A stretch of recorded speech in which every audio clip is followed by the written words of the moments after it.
Bwana Yesu asifiwe sana.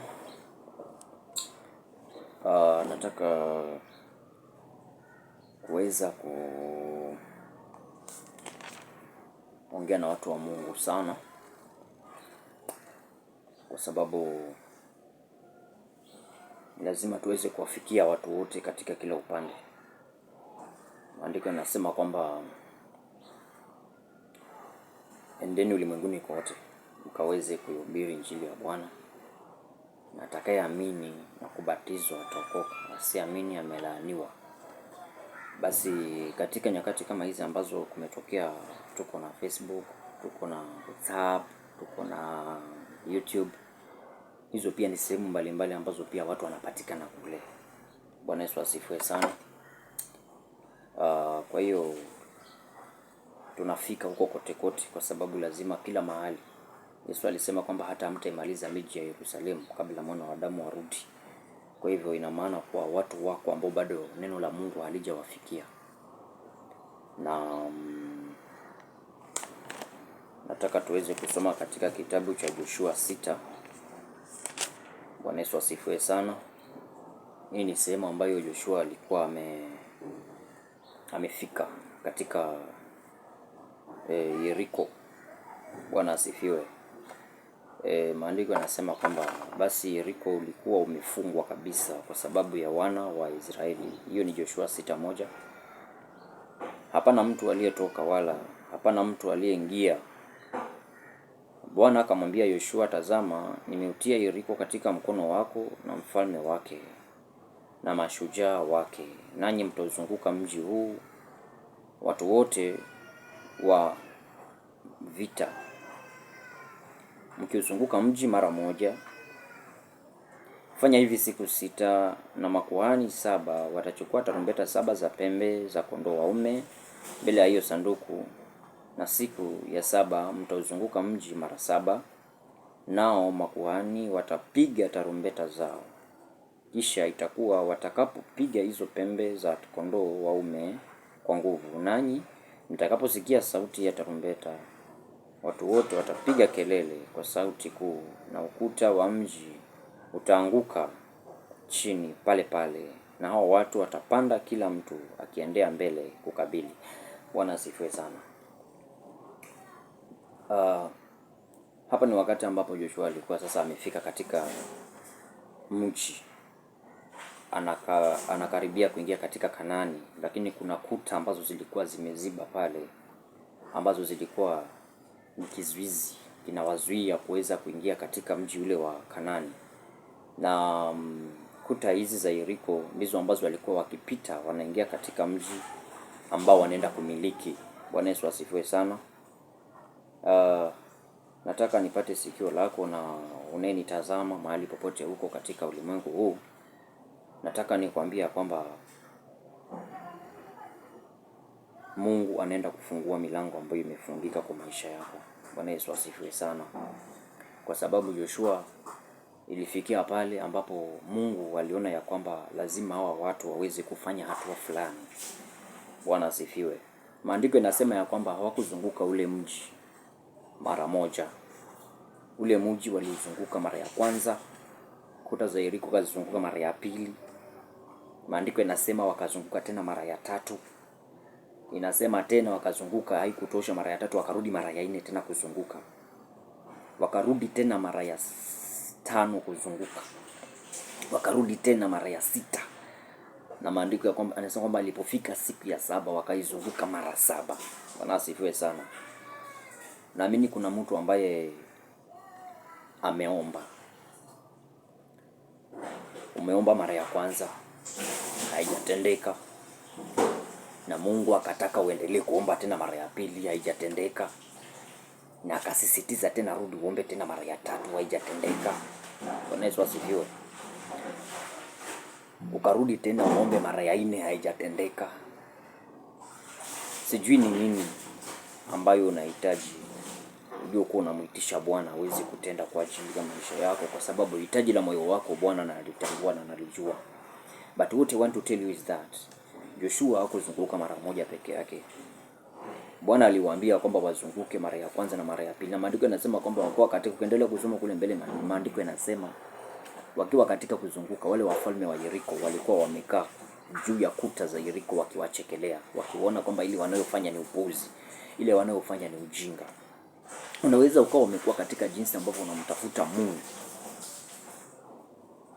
wale waliokuzingira wanakuona kwamba kile ambacho unakifanya hakina maana yoyote, kwa sababu tunaonekana ni kana kwamba ni wazimu. Sisi ni wazimu wa kiroho, haina impact yoyote. Maandiko yanasema kwamba wakawa wanawachekelea kwa sababu walikuwa wamesikia sifa za wana wa Israeli. Ni watu ambao wanapiga maadui zao, ni watu ambao wanapita, hakuna kitu kinawazuia, na wamefika katika kuta za Yeriko. Walitarajia kwamba wakifika pale wakuje watikise zile kuta zianguke, wawaingilie, wawapige.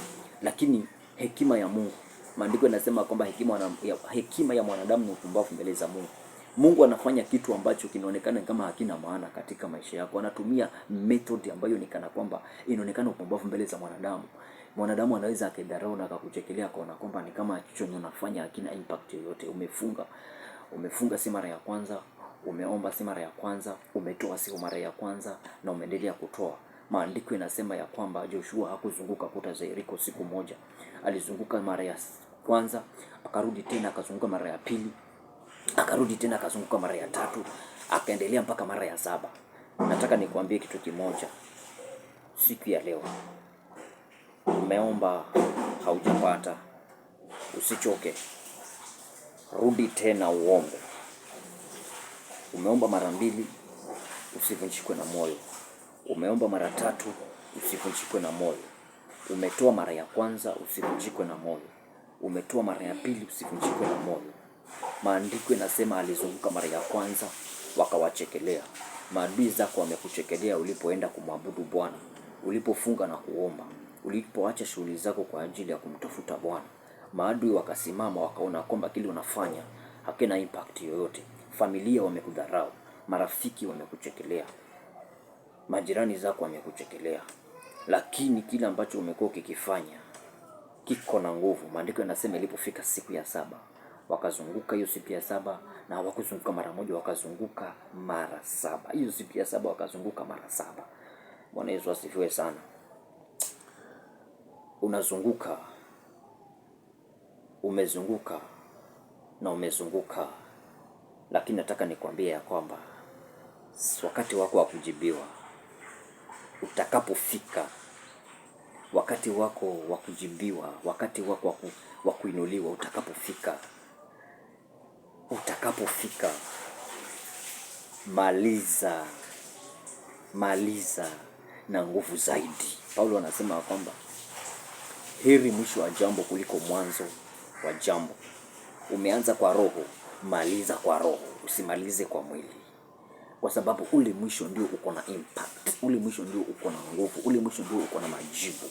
Ilipofika siku ya 7, wakawa wanaona hawa watu wamelewa, wanachokifanya hakina maana.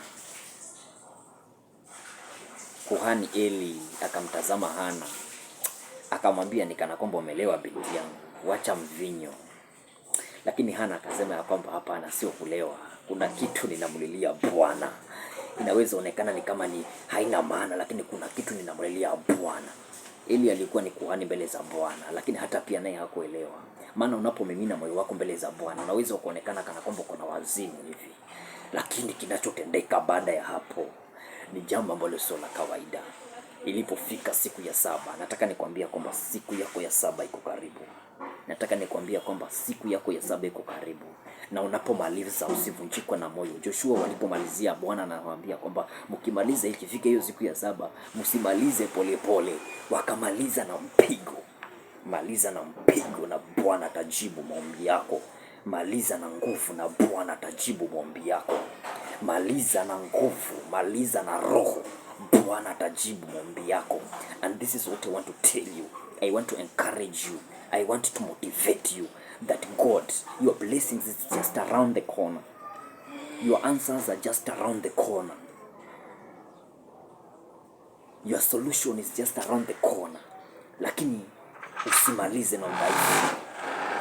Maliza na nguvu, maliza na mpigo, maliza na roho.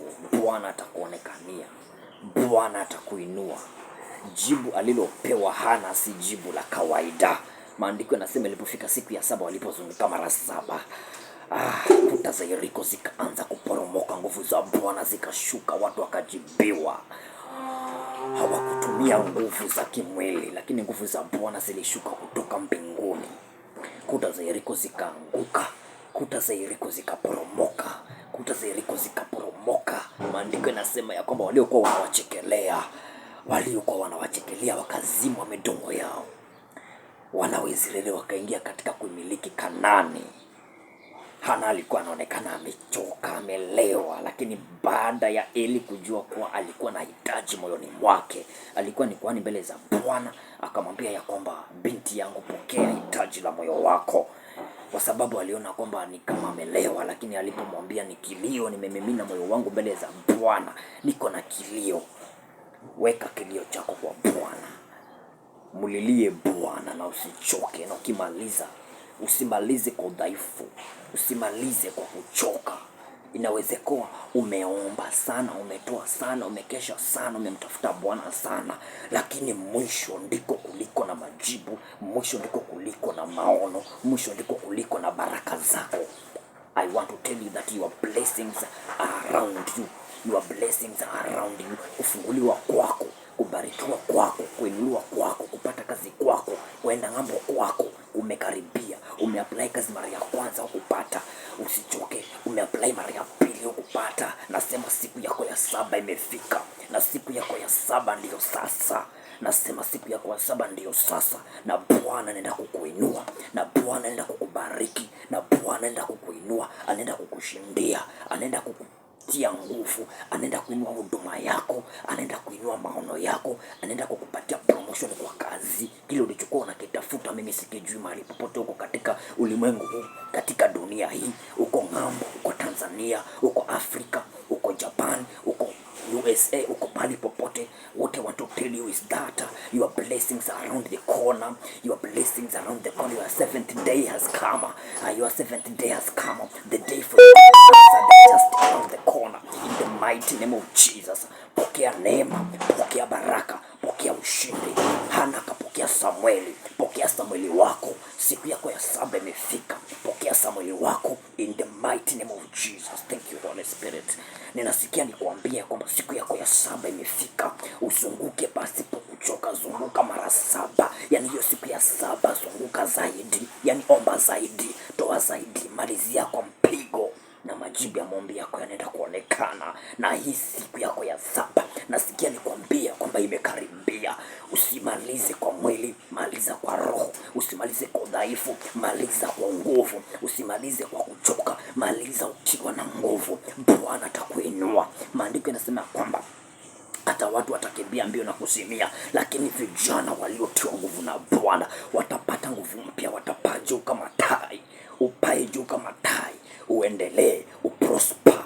Baraka yako ikujie, biashara yako Bwana ainue. Umejaribu mara ya kwanza umeshindwa, ukajaribu mara ya pili umeshindwa, ukajaribu mara ya 3 umeshindwa, ukajaribu tena mara ya 4 umeshindwa, haujapata majibu. Lakini sasa jaribu. Bwana anasema baraka zako ziko karibu na wewe. Bwana anaenda kukuinua, Bwana anaenda kukubariki, Bwana anaenda kukufungua, Bwana anaenda kujibu familia yako. Magonjwa yaliyofuata kwa familia yako, umeomba ukimwambia Bwana ya kwamba nifanye nini, ukaomba, bado magonjwa yanafuata, bado madhabahu za kimila zinakufuata, lakini siku yako ya 7 imefika. Ndio sasa Bwana kuinue. Maliza kwa roho, usichoke, maliza kwa roho. Nasikia nikuambia kwamba maliza kwa roho. Roho Bwana ananiambia maliza kwa roho, malizia kwa nguvu. Siku ya 7 Joshua Bwana akamwambia Joshua, zungukeni siku mara 7. Yani hiyo siku ya 7 imefika, lakini hawakuzunguka mara moja, wakazunguka mara 7. Walimaliza kwa mpigo, maliza kwa mpigo. Bwana ajibu maombi yako.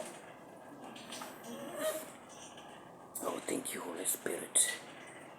Naongea na wewe hapa YouTube. Nataka nikwambie Bwana atakuinua. Situation yako umechekelewa sana, umeonekana katika level moja, lakini Bwana ana mipango mizuri na wewe.